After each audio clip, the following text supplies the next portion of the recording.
अगर कार्य है तो वो अपने पति को धर्म के पद तक लेकर जाए।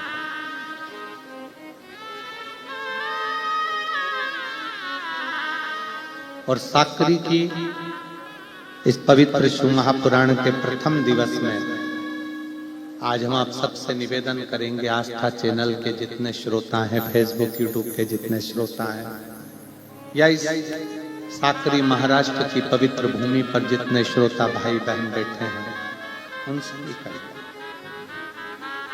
जिसने संसार में आकर इन 5 लक्ष्मियों का आदर कर लिया,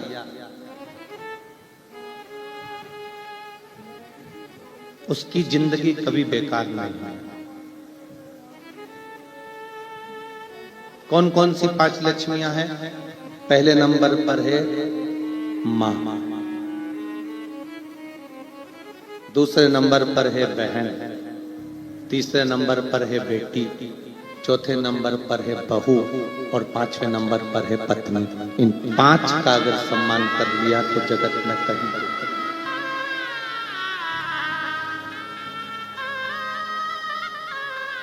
संसार सागर में जन्म लेने के बाद इन 5 लक्ष्मियों का आदर करने वाला व्यक्ति कभी मुड़कर नहीं देखते। अपनी मां का सम्मान करने वाला, अपनी माता का आदर करने वाला, अपनी माता के चरणों को प्रणाम करने वाला, अपनी माता के कहे अनुसार चलने वाला। और महाराष्ट्र के रहवासियों को तो गर्व होना चाहिए कि आप उस पवित्र भूमि पर रहते हो जहां पर वीर शिवाजी अपनी मां के कहने पर किले पर चढ़ जाते हैं। महाराष्ट्र के रहने वालों को तो गर्व होना चाहिए कि जिस भूमि पर पौंडलिक अपनी माता पिता की सेवा करते हैं और भगवान हरि विठ्ठल उनको दर्शन देने पहुंच जाते हैं।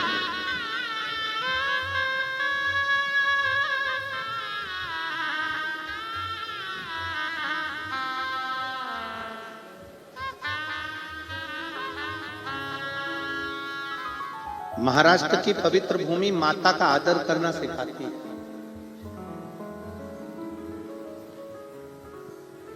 एक माता के शब्द के लिए छत्रपति वीर शिवाजी एक किले पर चढ़ जाते हैं केवल मां के वचन को पूर्ण करने के लिए।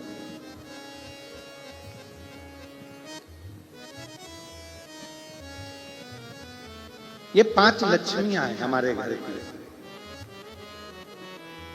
पहले नंबर पर है घर की मां, जिसका आदर।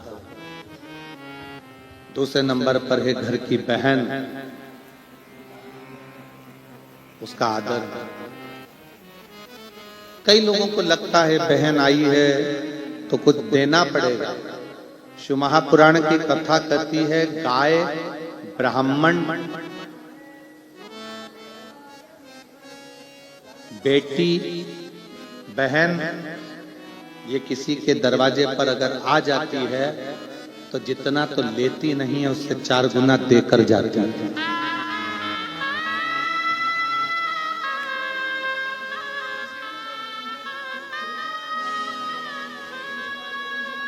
उसका पति उसको 2000 की, 5000 की, 4000 की साड़ी दिलाता है, पर वो किसी के पास जाकर नहीं कहती कि ये मेरे पति ने दिलाई। और मायके से 500 रुपए की भी साड़ी मिलती है तो मोहल्ले में ऐसी बताती है कि 5000 की दिलाई।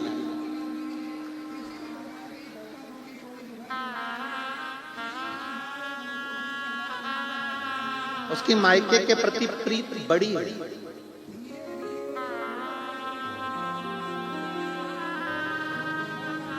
5 लक्ष्मियां हैं ये हमारे संसार में, 5 लक्ष्मियां हैं ये हमारे घर में। पहले नंबर पर माँ, दूसरे नंबर पर बहन, तीसरे नंबर पर बेटी, चौथे नंबर पर बहू और 5वें नंबर पर पत्नी। ये वो लक्ष्मियां हैं जिनका आदर अगर करा जाए तो व्यक्ति को पलट कर नहीं देखना पड़ता, क्योंकि ये लक्ष्मियां अपने लिए कम जीती हैं और अपने परिवार के लिए ज्यादा जीती हैं। तीसरे नंबर पर है बेटी।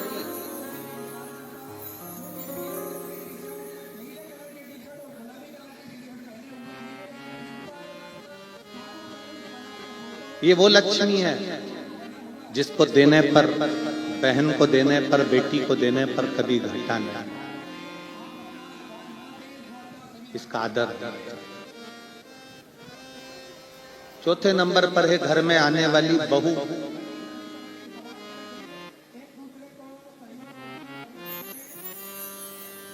अपना पूरा परिवार छोड़कर, पूरा घर छोड़कर जो तुम्हारे लिए आई है, उसका आदर करना चाहिए। और पांचवें नंबर पर है आपकी पत्नी। जरा सा कुछ हुआ चिल्लाकर बोल दिए, जरा सा कुछ हुआ चिल्लाकर दौड़ पड़े। इतना तो अंदाजा लगाओ कि जो तुम्हारे साथ विवाह कर कर आई है वो भी किसी की बहन बेटी है, और अपने घर की अगर बहन बेटी को कोई चिल्लाए, जिस तरह से तुम व्यवहार करते हो उस तरह से उसके साथ हो, तो तुम्हें कैसा लगेगा? आदर करिए, सम्मान करिए, सत्कार करिए।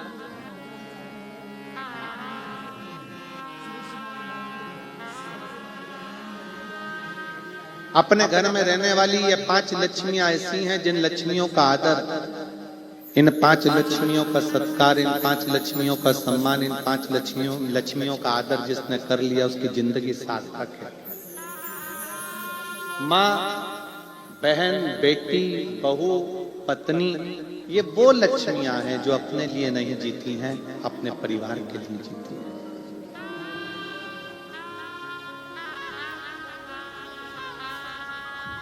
एक साधना, एक व्रत, तपस्या, उपास भी अगर करती है तो अपने परिवार के लिए करती है।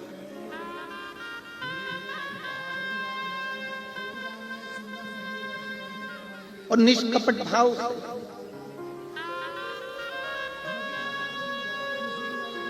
एक पत्नी का भी व्रत है और एक पति का भी व्रत है। सबसे ज्यादा चिंता पत्नी को खुद के व्रत की नहीं रहती, अपने पति के व्रत की रहती। उनका एकादशी है, बहू से 25 बार जाकर कहेंगी देखो उनके दांतों में तकलीफ है, थोड़ा नरम सा बनाना, वो खा ले, ऐसा बनाना उनका व्रत।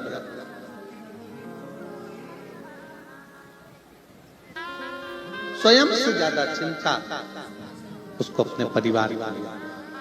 आज मेरे बच्चों का भी व्रत है, आज मेरे बेटे का व्रत है, आज मेरे बेटियों का व्रत है, आज मेरे रिश्तेदारों का व्रत है।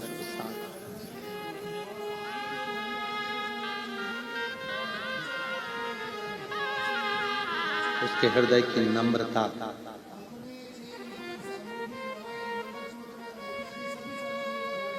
पर कहीं ना कहीं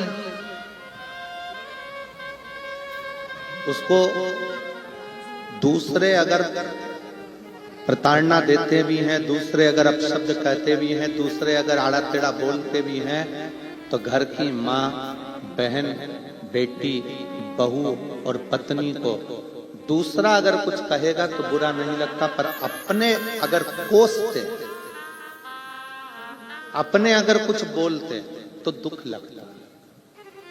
पर मेरा इन बहन से, इन माओं से, इन बेटियों से, इन बहुओं से, इन पत्नियों से निवेदन है, मेरी जीजियों से निवेदन है, कभी टेंशन मत लो कि तुम्हारे घर के लोग तुम्हें ताना दे रहे हैं, यश नहीं दे रहे, सम्मान नहीं कर रहे, आदर नहीं कर रहे, सत्कार नहीं कर रहे, कोई बात नहीं। क्रिकेट खेलने वाला जो खिलाड़ी खड़ा होता है ना, पिच पर खड़े हुए जितने भी मैदान में खड़े हुए जितने खिलाड़ी होते हैं ना, वो बल्ला घुमाने वाले को उनसे कोई डर नहीं लगता। बल्ला घुमाने वाले को तो केवल जो स्टंप के पास खड़ा होता है डर उसी से लगता है, जो बिल्कुल बाजू में खड़ा, पास में खड़ा, क्योंकि उसको मालूम है स्टंप गिराने में, उसको मालूम है ये डंडे गिराने में ये दूर खड़े हुए लोग मेरे डंडे नहीं गिराएंगे, पर जो मेरे पास में पीछे खड़ा हुआ है डंडों के पास में, वो मेरे डंडे कभी भी गिरा देगा। स्टंप गिरा, दूसरा ताना देगा चल जाएगा, दूसरे अपशब्द कहेंगे चल जाएगा, दूसरा गाली देगा चल जाएगा, पर जब अपनों का स्टंप गिराते हैं, जब अपने अपनों की टांग खींचते हैं, जब अपने अपनों का पांव खींचते हैं, जब अपने अपनों का ही साथ नहीं देते, तब दुख होता है कि मेरे अपनों ने, मेरे पास में खड़े हुए व्यक्ति ने मेरा साथ नहीं दिया।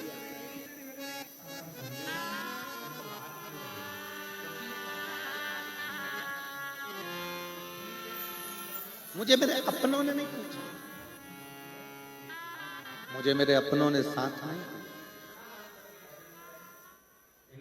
और देख लिया संसार हमने देख लिया, सब मतलब के यार हमने देख लिया, झूठे नाते झूठे रिश्ते, झूठे नाते झूठे रिश्ते, झूठा है संसार हमने देख लिया, सब मतलब के यार हमने देख लिया, देख लिया संसार हमने देख लिया, सब मतलब के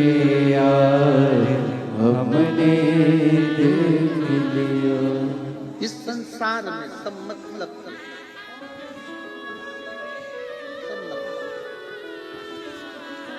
पर शिव पुराण कह रही है कि इन 5 लक्ष्मियों का सम्मान, इन 5 लक्ष्मियों का आदर, इन 5 लक्ष्मियों का सत्कार जरूर, बहुत जरूर।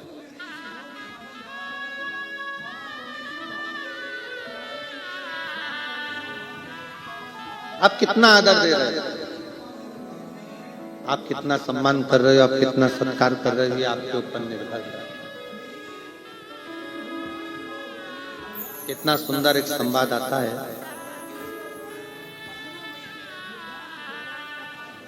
शिव महापुराण की कथा कहती है, भगवान शंकर का चरित्र कहता है।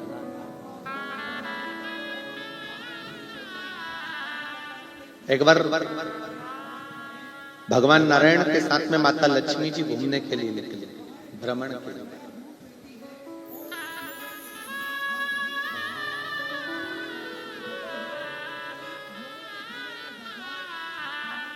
और भ्रमण करते करते माता लक्ष्मी जी के मन में ये भाव प्रकट हो गया, माता लक्ष्मी जी के मन में ये भाव आ गया कि है नाथ,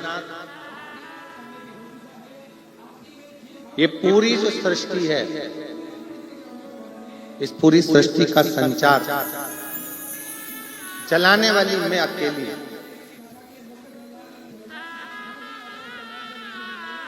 इस पूरे संसार को, इस पूरी सृष्टि को चलाने वाली मैं अकेली, मैं स्वयं लक्ष्मी।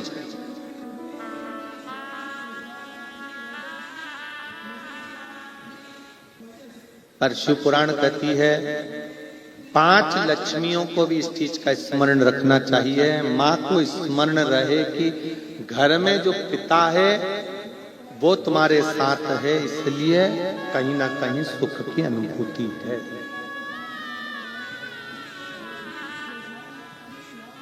एक पुरुष तत्व, एक पुरुष आपके साथ खड़ा हुआ, आपका पति, आपका भाई, आपका बेटा, तो ये मानकर चले कि कहीं ना कहीं श्रेष्ठ तत्व है आपके जीवन का सुख।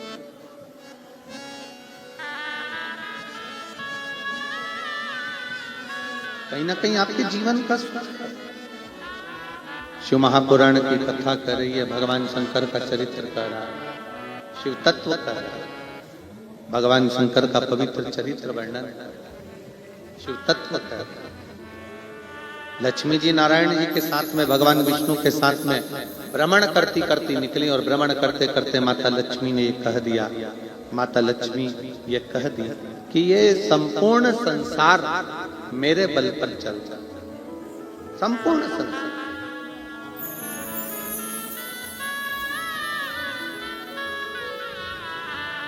इस पूरे ब्रह्मांड को चलाने वाली मैं स्वयं। तब भगवान नारायण उसी समय पर उसी क्षण बोले, लक्ष्मी ऐसा नहीं है। संसार के लोग जब तक शिव तत्व को अपने अंदर धारण कर कर रखते हैं, जब तक इनकी श्वास चलती है तब तक ये लक्ष्मी को भी समझते हैं, बेबहू को भी जानते हैं, सत्ता को भी जानते हैं, सब कुछ जानते हैं। और जब शिव तत्व इनके भीतर से चला जाता है, शिव तत्व इनके भीतर से समाप्त हो जाता है, तब ये लक्ष्मी को भी नहीं समझते। शिव तत्व क्या?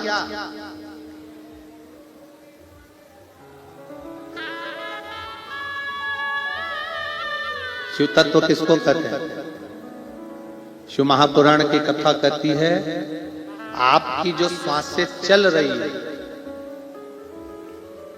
आपकी जो श्वास चल रही है, आपके 21,600 श्वास जो प्रतिदिन इस मानव के शरीर से निकल रही है, उस निकलने वाली श्वास में, अंदर जाने वाली श्वास में, 21,600 श्वास में जितनी श्वास निकल रही है, जा रही है, आ रही है, उस श्वास में शिव समाया हुआ है।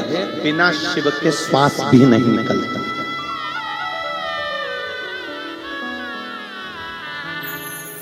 बिना शिव के श्वास भी नहीं निकलता।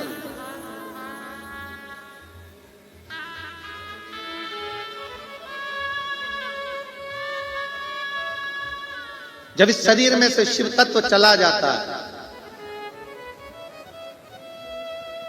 जब इस शरीर में से शिव तत्व समाप्त हो जाता है, तो केवल शव रह जाता है।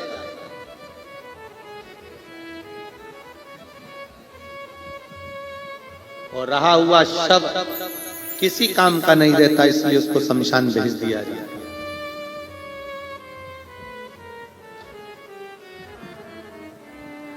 जिंदगी भर कमाने वाले मनुष्य ने 1-1 रुपया जोड़ कर रखा, मरने के बाद वो रुपया उसकी छाती पर फेंका गया। क्यों फेंका जाता है? किस लिए फेंका जाता है?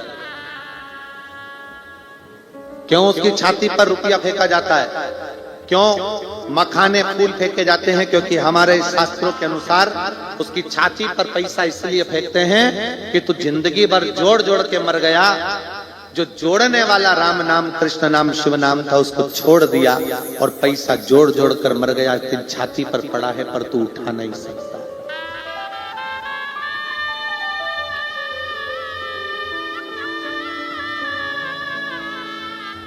पड़ा हुआ है, वो तेरी छाती पर पड़ा है पर तू उठा नहीं सकता। वो तेरे सम्मुख में पड़ा है पर तू उसका प्रयोग नहीं कर सकता। वो तेरे सामने पड़ा है पर उसका कोई मोल तत्व नहीं है, क्योंकि शिव था शरीर के अंदर 21,600 श्वास के रूप में। जब तक शिव तत्व था तब तक तू पैसे को भी समझा, रिश्तों को भी समझा, नातों को भी समझा, कुटुंब को भी समझा, कबीले को भी समझा, सब कुछ समझा। पर जैसे ही शिव तत्व समाप्त हुआ, जैसे ही शिव तत्व गया, जैसे ही शिव तत्व समाप्त हो गया, वैसे ही तुम्हारा शरीर किसी काम का नहीं। शिव तत्व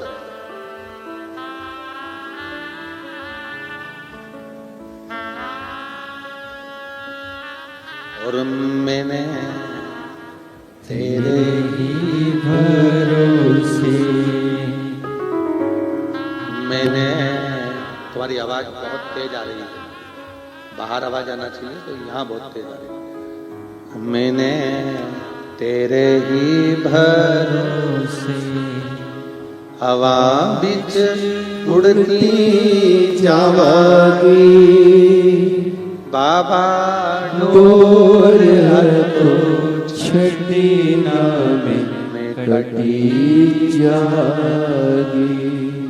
भोले मैं तेरी पत्नी शंभो, मैं तेरी पत्नी हवा बिच उड़ती जावागी, बाबा डोर तो छड़ी ना में कटी जागी।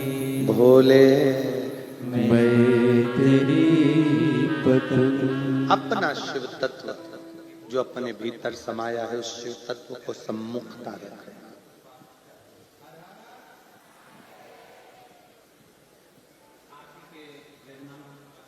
रामायण किसने सुनी है? रामचरितमानस। हाथ उठाओ जरा जिन जिन ने रामायण सुन रखी है। चलो जाने दो, टीवी पर किसने देखी है? सबने देखी है?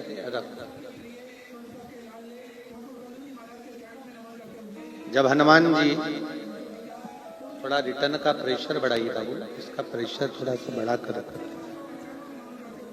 जब हनुमान जी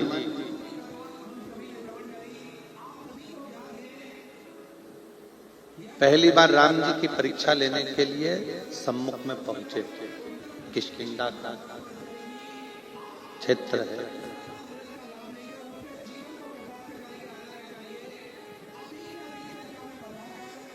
जब हनुमान जी पहुंचे राम जी की साक्षी में, राम जी के सम्मुख, एक ब्राह्मण का वेश रख रखा है, ब्राह्मण का रूप है, ब्राह्मण का वेश है, ब्राह्मण का रूप।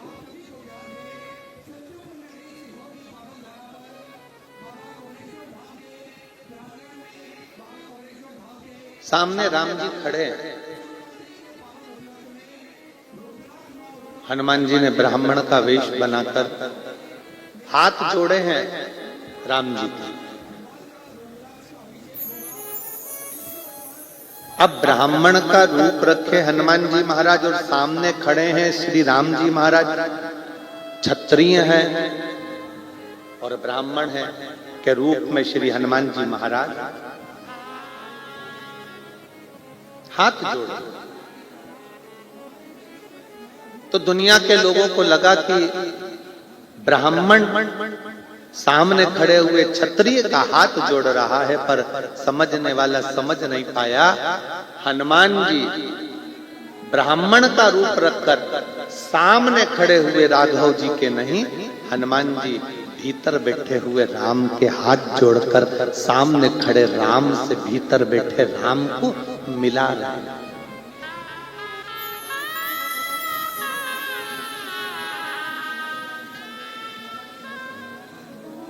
सामने जो राम जी खड़े हुए हैं, सामने जो राम है, अंदर जो राम बैठे हुए हैं, उस राम को सामने वाले राम से मिलाने का प्रयास श्री हनुमान जी महाराज कर रहे हैं।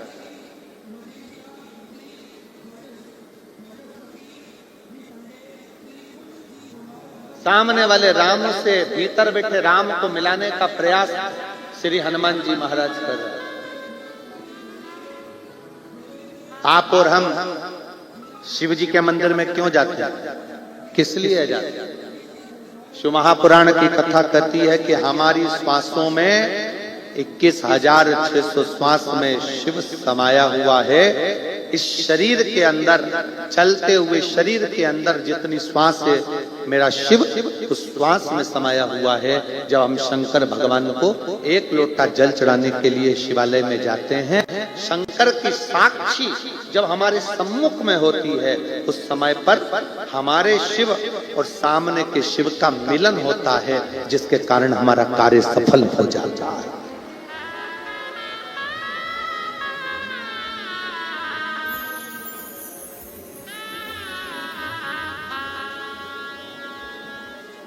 सामने के शिव को भीतर के शिव से मिलाया जाता है, ये मिलन है।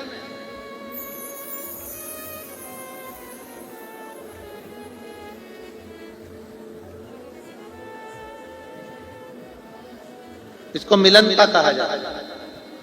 हमारे भारतीय सभ्यता में हाथ मिलाने की परिभाषा है ही नहीं।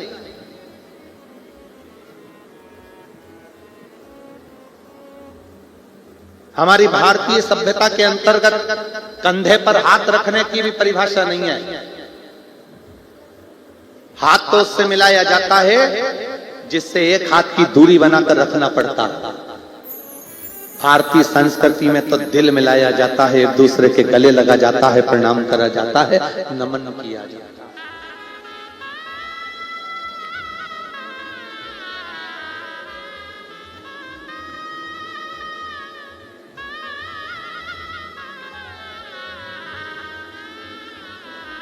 भारतीय संस्कृति में तो हृदय मिलाया जाता है, भारतीय संस्कृति में हृदय का मिलाप होना चाहिए, हृदय का मिलाप।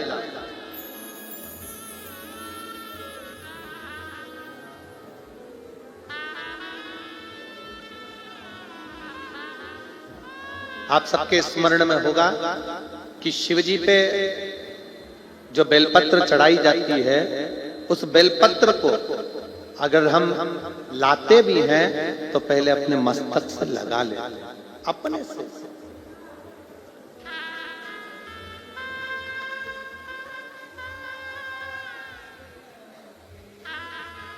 शिवजी का कोई पुष्प मिल जाता है, उस पुष्प को अपने सिर से लगा ले।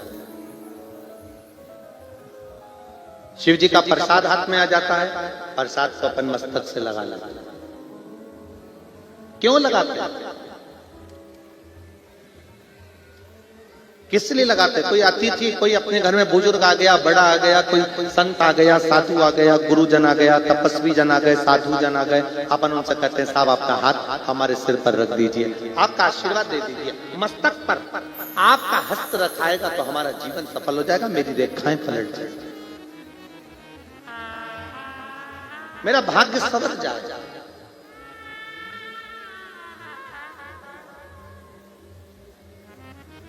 जल से भरा हुआ पात्र हम अपने सिर पर लेते हैं, आम के पत्तों से, आम के झूमर से बंधा हुआ कलश हम अपने सिर पर लेते हैं, जल से भरा हुआ श्रीफल हम हमारे मस्तक पर लेते हैं। हम कोई भी सामग्री ऐसी नहीं लेते जिससे हमारे जीवन को निष्फलता मिले, हमें सफलता मिले।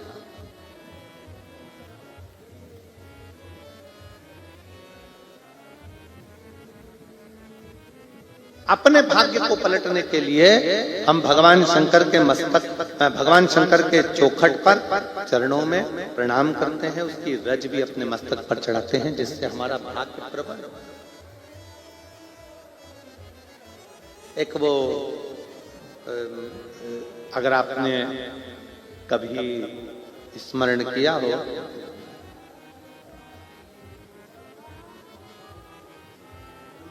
वास्तु का अगर स्मरण किया हो तो उसमें, और भविष्य पुराण के अंतर्गत एक बड़ा सुंदर भाव आता है कि टूटी वस्तु, टूटी सामग्री,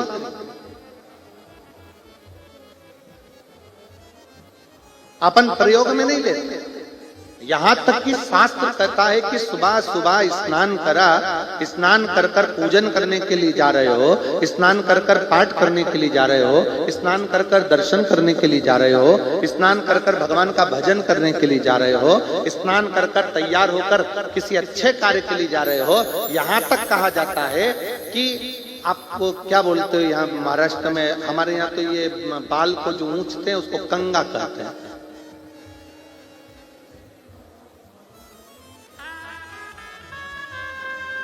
शिव तत्व तो यहां तक कहता है कि टूटा कंगा जीवन को कर देता है ना। यहां तक है कि अपने जीवन में तन, मन और धन, सुबह सुबह से उठे, कंगे के दांते टूटे हुए हैं, कंगा टूटा हुआ है, सबसे पहले नहाते से उसको अपने सिर पर रख लिया, मतलब अपने भाग्य को अपने मस्तक पर तुम टूटी सामग्री का यूज कर लिए। वो टूटा हुआ कंगा भी हमको तन से, जितना जितना टूटे कंगे का प्रयोग करते हो उससे हमारा तन भी बीमारियों को ग्रसित करता जाता है, बीमारियां आती चली जाती है। दूसरा, कंगा करने के बाद, टूटे कंगे का प्रयोग करने के बाद घर में मन लगता ही नहीं है, अशांति अंदर भीतर प्रवेश करती है। और तीसरा, जिस कार्य के लिए जा रहे हो, धन कमाने के लिए जा रहे हो, वो धन हमारे घर में आता ही नहीं, क्योंकि सुबह से उठकर तुमने वो टूटे हुए कंगे से अपने भाग्य की रेखा को निचोड़ दिया है। तो उन्हें ठेसा रखा, भिंडी की सब्जी थी, गिलकी की सब्जी थी, तुरई की, दाल थी, ठेसा था, हम समझे कि सब्जी है।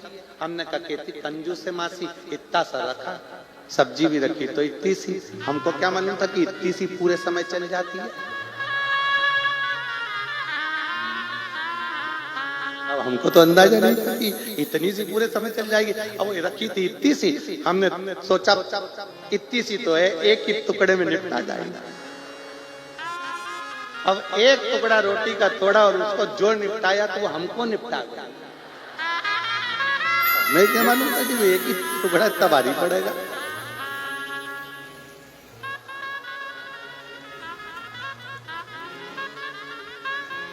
हमने नारायणी बाई जी से कहा, हमने कहा बाई जी बड़ा दुख दीना तेरे ठेसे,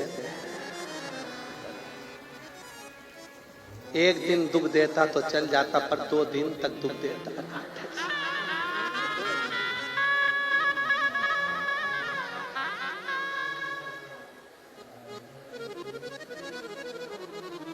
शिव तत्व है।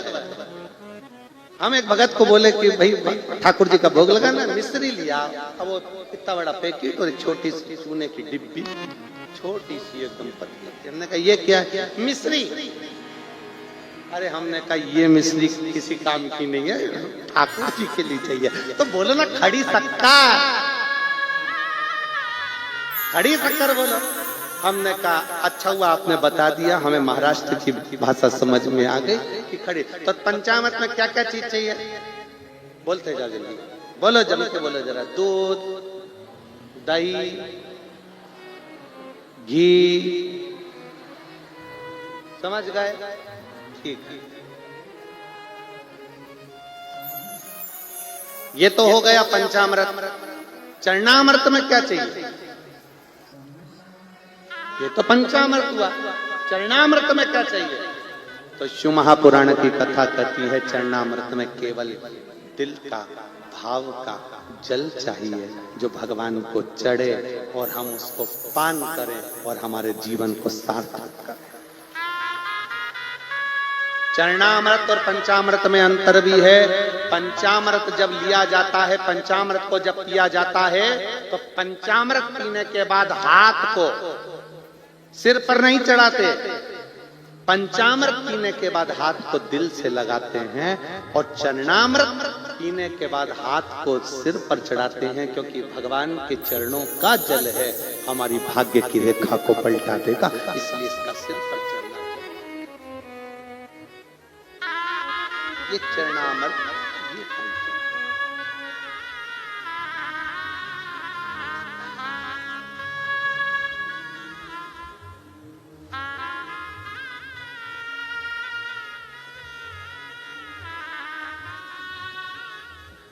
हाथ में लिया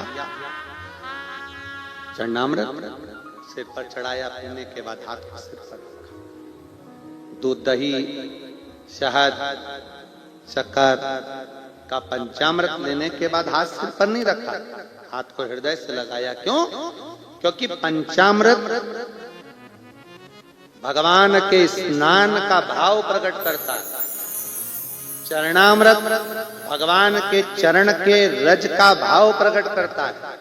पंचामृत स्नान का, भगवान का पंचामृत लेना मतलब उसके हाथ को अपने हृदय से लगाना, मतलब भगवान आपकी झांकी का दर्शन, आपके स्नान का दर्शन मेरे दिल में हमेशा समाहित रहे, हमेशा रखा रहे। और चरणामृत पीने के बाद हाथ को सिर पर लिया जाता है। हे बाबा, आपका चरण का जल मेरे मस्तक पर सदा चढ़ा सदा।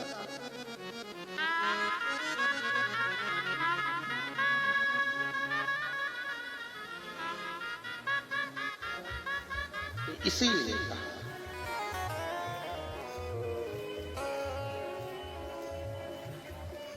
ओ डमरू वाले, ओ काशी वाले, ओ डमरू वाले, ओ काशी वाले, दिल मेरा रखना तेरे हवाले, दिल मेरा रखना तेरे हवाले, दिल मेरा रखना तेरे हवाले, दिल मेरा रखना तेरे हवाले।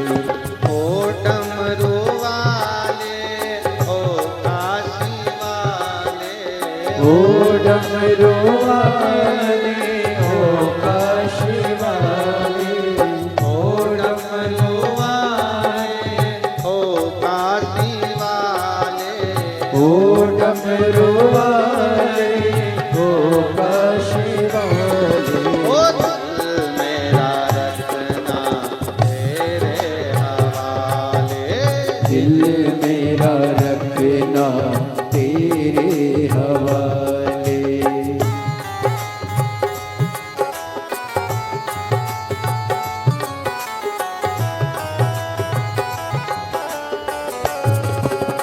शंभो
तुझको पुकारे तेरे भगत ने तुझको पुकारे तेरे भगत ने तुझको पुकारे दिल मेरा रखना तेरे हवाले दिल मेरा रखना तेरे हवाले ओ काशी वाले ओ डमरू वाले ओ काशी वाले ओ डमरू वाले ओ काशी वाले ओ डमरू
पारे लगा दे, भव सागर से पारे लगा दे। दिल मेरा रखना तेरे हवाले, दिल मेरा रखना तेरे हवाले। ओ काशी वाले, ओ डमरू वाले, ओ काशी वाले, ओ डमरू वाले, ओ काशी वाले, ओ डमरू वाले, ओ काशी वाले, ओ डमरू वाले। ओ